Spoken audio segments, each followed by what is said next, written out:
This is Burger Geek again, your friendly geek to all things of the geek universe. That's a lot of geek. Anyways, hi, if you don't remember, this is kind of an unprofessional show run by me, where I talk about things like movies, books, comics, D&D, geek stuff. The geeks shall inherit the earth. Anyways, sanity will be maintained through most of this video. Anyways, my first thing to talk about today is the movie Castle in the Sky. This is considered a classic anime by some. Others, it's forgotten about and would lie in a pile. As you can see, like, even I haven't watched it that often. The cover is like all in bad shape, but overall, let's get to it.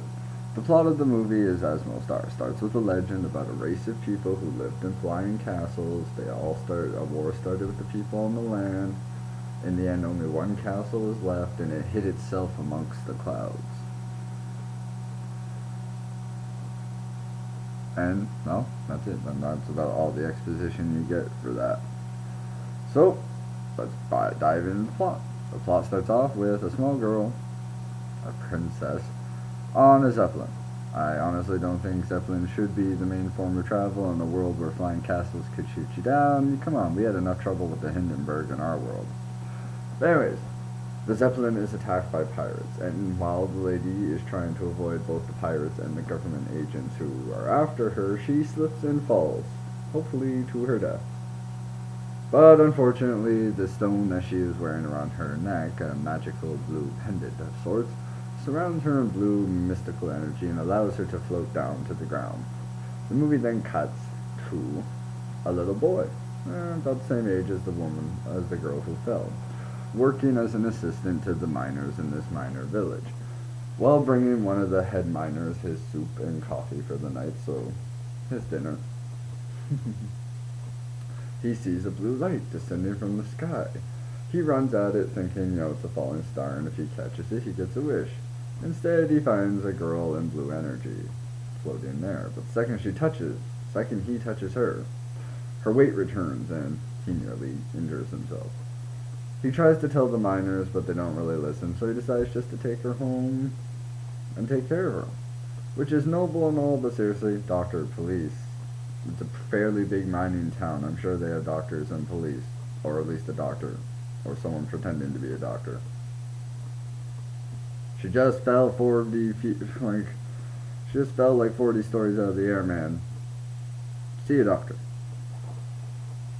But she wakes up, he makes her breakfast, they stay together for a little while before another pirate attack. Well, you can't really tell if it's the agents or the pirates, as they both are pursuing her, but it causes a hilarious chase scene throughout the main district of the mining town. And I'm doing my William Shatner thing again, apparently. Blah, no more pauses. This is a loose lip sync ships, or in this case, get a video on the air. Anyways, a lot of things happen. Eventually, they do find out she is the princess, or the last descendant of the people of Laputa,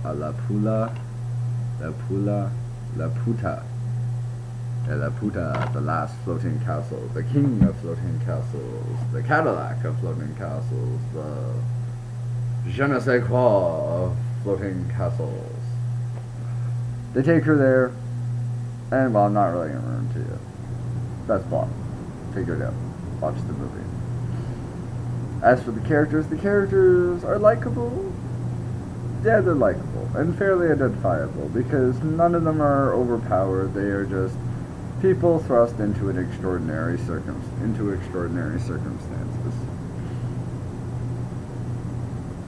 The animation has good parts and bad parts.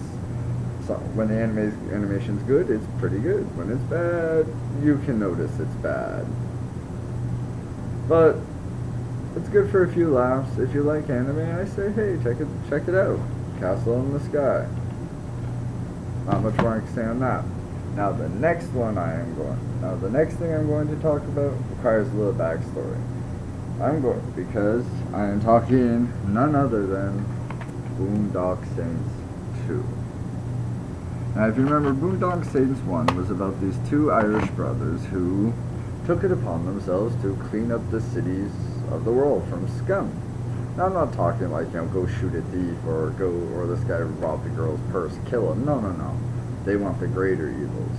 There was even a whole speech where they said, we do not claim you're sick, you're hungry, or you're poor. It is the corrupt we want. You lesser forms of filth do not cross over into our world, or you will see we three. Now, in number 2, it's a lot more Hollywood. You get your same action scenes, a lot of the same jokes from the first one are rehashed, like jokes about rope. And they get their crazy little sidekick again. This one, actually, I'm thinking is more useful than their last one, but hey, personal opinion. Sorry about the moving camera, still trying to adjust myself so get good shots. As I was saying, the characters in this one, fairly the same. You got the two brothers from the first one who played them fairly the same. The crazy Mexican they get on their team, he's funny. He's good for comic relief.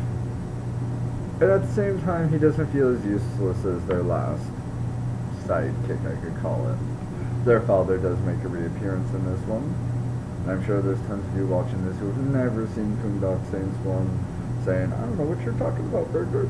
Well, I watched the first movie, that's all I gotta say. It's a good movie. It's a good, passionate movie. There are speeches and scenes in it that just make you want to go outside and shoot a rapist.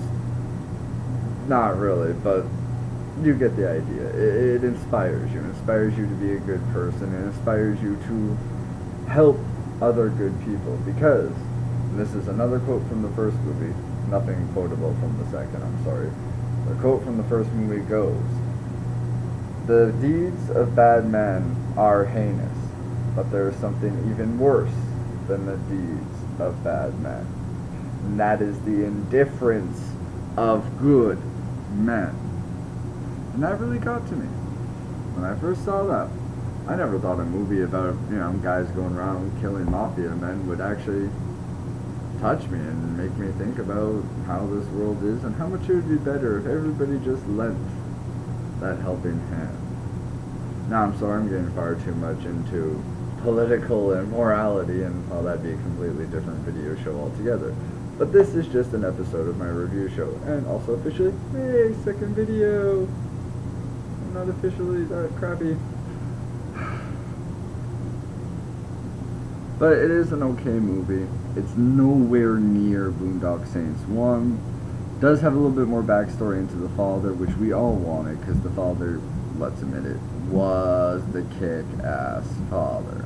The guy who could walk in with 6 guns and just be like, bam, bam, bam, bam, bam, bam, bam, bam, bam, bam, drop, ba, ba, ba, ba, ba, drop that gun, pulls out another, yeah. Guy would just have himself covered in guns and just shoot and drop, never even bother to reload, but goddamn was he effective. Now let's see, I covered the plot points, overall things, yeah. Alright, I think that's pretty much everything. So I'm just going to really wrap this video up with saying, I'm hoping that soon my friends, Captain Fuzz and others will have their videos up and running and we can start doing crossover videos.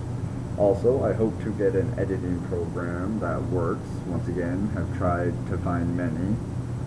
It seems to be right now my main problem is cash flow, so if anybody's willing to be an editor for me or even tell me how to get a free but usable editing program for these kinds of videos, it'd be greatly appreciated.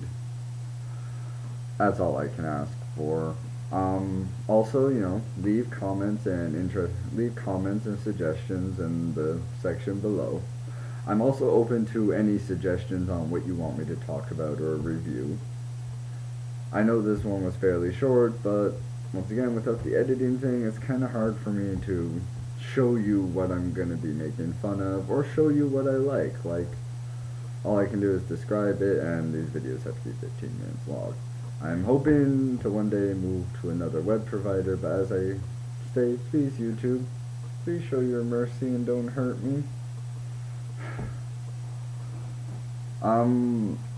Also, I plan on starting a basic video log about, such things as my exploits in D&D and into the geek realm. I will try to, maybe even make some dates where I could go out, talk to some people so they could tell me stuff they would want me to put on their show. We can meet at comic book stores and the like.